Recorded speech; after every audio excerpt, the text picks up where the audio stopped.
Bollywood silver screen presenting the last woman on the earth. इस कहानी की शुरुआत में शहर को दिखाया जाता है जो न्यूक्लियर रेडिएशन की वजह से पूरी तरह से खत्म हो चुका है। इस शहर में एक भी इंसान नहीं दिखता। अब कुछ ही लोग बचे हैं जिन्हें सर्वाइवर्स कहा जाता है, जो अपनी जान बचाने के लिए खाना इकट्ठा करते हैं और किसी तरह से अपने आप को रेडिएशन से बचाते हैं। यहीं हम एक लड़की को दिखाया जाता है जिसने अपनी पूरी बॉडी को कवर किया होता है। इस लड़की का नाम एना है। ये अपनी फूड सप्लाई लेने के बाद यहाँ से एक दूसरी जगह जाती है जो कि एक बहुत ही खूबसूरत वैली होती है।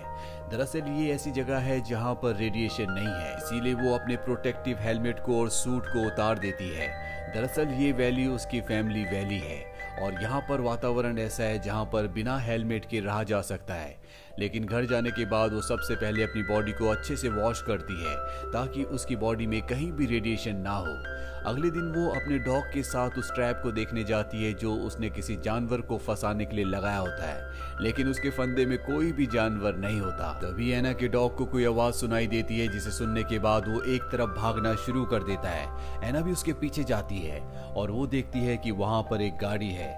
उस गाड़ी के पास एक आदमी होता है जिसने सूट पहना होता है और वो अपने यंत्रों से यहाँ का वातावरण चेक कर रहा होता है और अगले पल वो अपने सूट को निकाल देता है क्योंकि यहाँ पर रेडिएशन नहीं होता। ये जानकर वो बहुत खुश होता है और इसके बाद वो एक झरने के नीचे नहाने चला जाता है। एना भी वहां पर आ जाती है और उसे कहती है कि तुम यहाँ से बाहर निकल जाओ।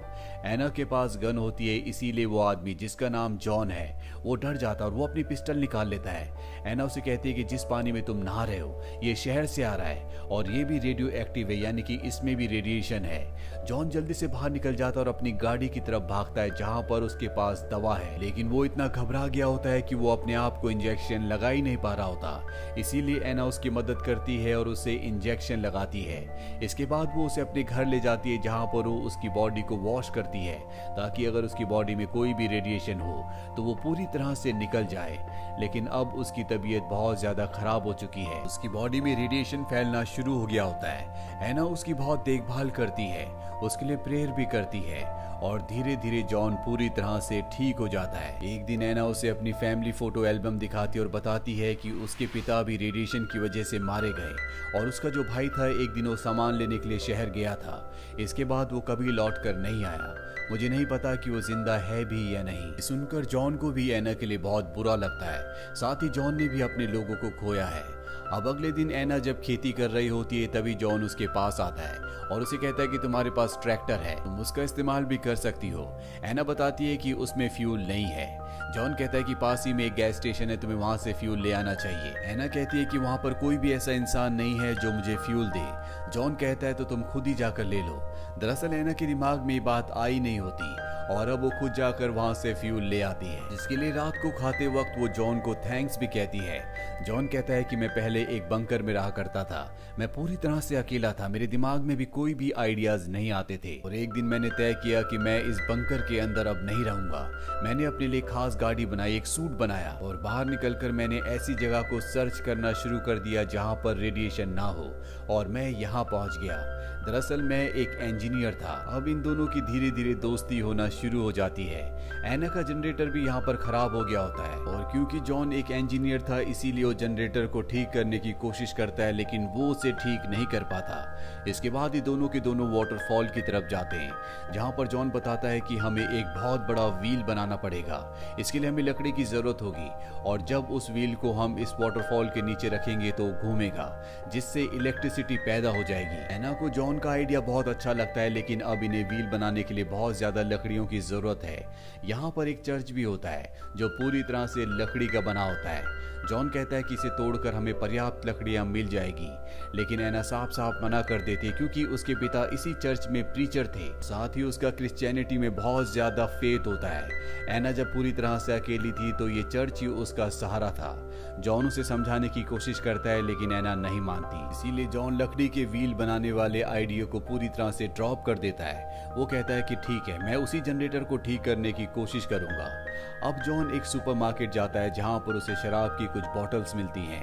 और रात को एना और जॉन जब दोनों शराब पीते हैं तो एना बहुत ज़्यादा ड्रंक हो जाती है और नशे में वो जॉन से कहती है कि मैं तुमसे शादी करना चाहती हूँ। जॉन कहता है कि ये वक्त शादी का नहीं है, हमारे पास बहुत सारे काम है, बहुत सारी जिम्मेदारियां हैं, हमें पहले उन सब को पूरा करना होगा। अगर हम एक दूसरे के करीब आ गए तो हम पूरी तरह से बदल जाएंगे और अपने काम को, अपने सर्वाइवल को पूरा नहीं कर पाएंगे। एना भी उसकी बात मान जाती है। अगले दिन एना के डॉग को दिखाया जाता है जो एक तरफ भागना शुरू कर देता है। एना भी उसके पीछे जाती है और वो देखती है कि उसका डॉग एक आदमी के पास रुक गया। इस आदमी का नाम कैलिब होता है। वो एना से कहता है कि मुझे पीने के लिए पानी चाहिए, इसीलिए एना कैलिब को अपने घर ले आती है। जॉन जब उसे देखता है तो उस पर गन तान देता है। एना कहती है कि ये हमसे कुछ नहीं चाहता, इसे सिर्फ पीने के लिए पानी चाहिए। इसके बाद ये कैलिब को पीने के लिए पानी देते हैं। कैलिब ने बताता है कि मैं अपने कुछ साथियों के साथ पास ही की एक गुफा में छुपा हुआ था, लेकिन रेडिएशन वहां पर भी फैल गया जिस वजह से मेरे सभी साथी मारे गए। मैं अपनी जान बचाकर यहाँ पर भाग आया। क्या मैं कुछ दिनों के लिए यहाँ पर रह सकता हूँ? जॉन कहता है कि तुम रह तो सकते हो लेकिन तुम्हें घर के बाहर रहना होगा। लेकिन एना के कहने पर उसे घर के अंदर रहने की इजाजत मिल जाती है। और जब ये सब के सब खाना खा रहे होते हैं तभी वो जॉन से पूछता है कि तुम यहाँ पर कैसे आए? जॉन बताता है कि मैं ऐसी जगह की तलाश करने की कोशिश कर रहा था जहाँ पर रेडिएशन ना हो। तभी मैंने देखा कि एक लड़का मेरा खाना चुराने की कोशिश कर रहा है। जब मैं उसके पास गया तो मैंने देखा कि उसकी हालत बहुत ज्यादा खराब है, जिसके बाद मैं उसे वहीं छोड़कर इस जगह पर आ गया। एना केबिल को उसका कमरा दिखाती है जो देखकर जॉन को बिल्कुल भी अच्छा नहीं लगता। जॉन उससे कहता है कि तुम्हें उसके साथ इतना क्लोज होने की जरूरत नहीं है, तुम्हें नहीं पता कि वो कौन है और किस मकसद से यहाँ पर आया है। एना कहती है कि तुम मुझ पर शक कर रहे हो, ना ही तुमने कभी मुझे उस लड़के के बारे में बताया जो तुम्हें यहाँ आने से पहले मिला था, जो रेडिएशन से इफेक्टेड था। जॉन कहता है कि तुम सच नहीं सुन पाती। एना कहती है कि रेडिएशन में मेरे पिता इस दुनिया से चले गए, मेरा भाई भी खो गया, मैंने बहुत कुछ सहा है, इसीलिए मेरे अंदर बहुत ज्यादा शक्ति आ चुकी है, मैं किसी भी चीज का सामना कर सकती हूँ। जॉन उसे बताता है कि जो लड़का मुझे मिला था, जिसने मेरा खाना चुराने की कोशिश की थी, वो बहुत ज्यादा बीमार था। वो मुझसे भीख मांग रहा था कि तुम मुझे मार दो, इसीलिए मुझे उसे शूट करके मारना पड़ा। और वो और कोई नहीं बल्कि तुम्हारा भाई था जिसकी फोटो तुमने मुझे दिखाई थी। ये सुनकर एना को बहुत दुख होता है। जॉन उससे माफी मांगता है। अभी सिचुएशन को समझकर उसे माफ कर देती है। अगले दिन जॉन और कैलिब शिकार करने जाते हैं जहां पर वो ऑर्चिड को मारकर लेकर आते हैं। रात को जब ये डिनर कर रहे होते हैं तो जॉन कहता है कि हमें व्हील बनाना चाहिए ताकि यहाँ पर इलेक्ट्रिसिटी दोबारा आ सके। एना कहती है तुम्हें जो करना है तुम कर सकते हो, लेकिन कैलिब इस फेवर में नहीं होता कि चर्च को तोड़ा जाए। वो कहता है कि हमारे पास प्रार्थना करने की सिर्फ एक ही जगह है, हमें लकड़ियां इकट्ठा करने के लिए कोई दूसरा रास्ता निकालना चाहिए। लेकिन इनके पास कोई भी दूसरा रास्ता नहीं होता, इसीलिए अगले दिन ये चर्च को तोड़ना शुरू कर देते हैं। यहाँ पर एना और कैलिब की केमिस्ट्री एक दूसरे के साथ बहुत अच्छी होती है। ये दोनों एक दूसरे की कंपनी को बहुत एंजॉय करते हैं। और जब जॉन ये देखता है तो उसके दिल में जेलसी पैदा होना शुरू हो जाती है। कैलिब और एना को एक साथ देखकर वो बिल्कुल भी खुश नहीं होता। रात को जब एना जॉन के पास आती है तो उससे कहता है कि तुम चाहे जिस मर्जी के साथ रह सकती हो, ये तुम्हारी जिंदगी है। ये सुनकर उसे बिल्कुल अच्छा नहीं लगता। वो उसे कहती है कि तुम मुझ पर शक कर रहे हो, मेरे और कैलिब के बीच में कुछ भी नहीं है। अगले दिन दिखाया जाता है कि बहुत मेहनत करने के बाद ये आधे व्हील को बना लेते हैं। ये सब के सब बहुत खुश होते हैं, इसीलिए रात को ये वाइन पीते हैं, जिसके बाद एंजॉय करने के लिए लेक पर जाते हैं। लेक के अंदर जाने के बाद ये गेम खेलते हैं। जॉन एक बोतल को पानी के अंदर फेंक देता और कहता है कि जो इसे ढूंढ कर लाएगा वो इस गेम को जीत जाएगा। सबसे पहले जॉन जाता है लेकिन उसे बोतल नहीं मिलती। इसके बाद एना जाती है, वो बताती है कि मुझे बोतल मिली थी लेकिन वो मेरे हाथ से छूट गई। कैलिब उसकी बात पर विश्वास नहीं करता। वो कहता है कि मैं तुम्हारे साथ जाऊंगा और ये दोनों की दोनों तालाब के अंदर डुबकी लगाते हैं। ये देखकर जॉन को बहुत गुस्सा आता है। अंदर ही अंदर उसके दिल में जेलसी और भी ज्यादा बढ़ जाती है। और जब ये तालाब से बाहर आते हैं तो जॉन एना से कहता है कि मैं भी तुमसे प्यार करता हूँ। उस वक्त मैंने तुम्हारे प्यार को एक्सेप्ट नहीं किया था क्योंकि वो सही वक्त नहीं था, लेकिन अब मुझे एहसास है कि मुझे तुमसे प्यार है। इसके बाद एक घर आ जाते हैं। एना और जॉन एक कमरे में जाते हैं जहाँ एना और जॉन एक दूसरे के फिजिकली क्लोज आना चाहते हैं, लेकिन जॉन ने बहुत ज्यादा ड्रिंक की होती है इसीलिए वो सो जाता है।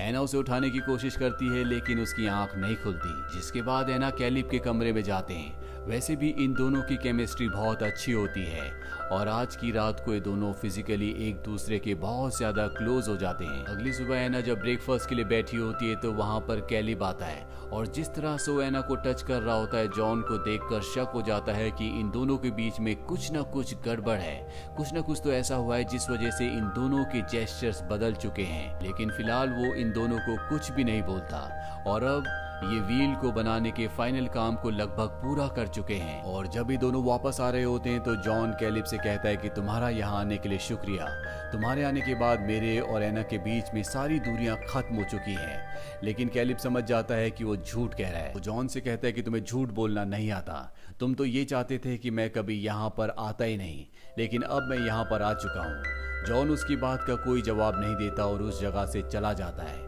अब इनका व्हील पूरी तरह से तैयार हो चुका है और ये व्हील को झरने के नीचे लगा देते हैं। लेकिन अभी भी इन्हें व्हील की सेटिंग करनी होती है, इसीलिए कैलिब नीचे जाता है। लेकिन झरने में रेडिएशन है, इसीलिए उसे सूट पहनकर जाना पड़ता है जो कि बहुत हैवी होता है। और जब वो काम पूरा करके रस्सी के सहारे ऊपर आ रहा होता है तभी स्लिपरी जगह होने की वजह से उसका पैर स्लिप हो जाता है। लेकिन जॉन रस्सी पकड़ लेता है, वो उसे ऊपर की तरफ खींचना शुरू कर देता है। लेकिन एक बार फिर से उसका पैर स्लिप होता है और इसके बाद वो जॉन की आंखों में देखता है। ये दोनों एक दूसरे को देख रहे होते हैं और यहाँ पर कैलिब को उसकी आंखों में नफरत और बदला दिखता है। जिसके बाद हमें दिखाया जाता है कि जॉन घर वापस आ गया, जहाँ पर एना उससे माफी मांगती है। वो कहती है कि रात को बहुत ज्यादा ड्रंक थी, इसीलिए उससे गलती हो गई, लेकिन वो कैलिब से प्यार नहीं करती।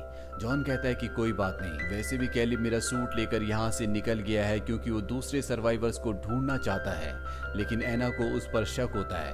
वो कैलिब को देखने के लिए बाहर की तरफ भागती है, लेकिन कैलिब दूर दूर तक उसे कहीं भी नहीं दिखता और उसे शक हो जाता है कि हो ना हो जॉन ने उसे मार दिया है।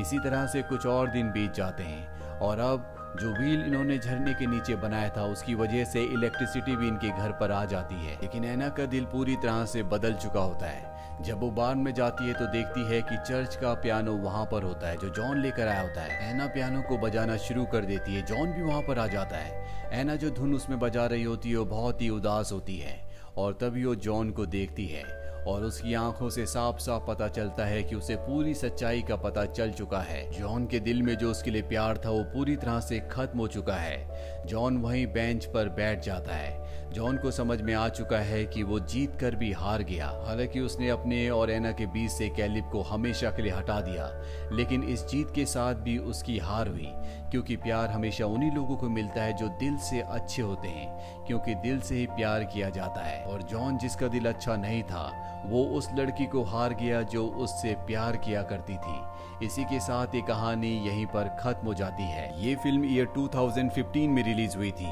IMDb पर इसकी रेटिंग है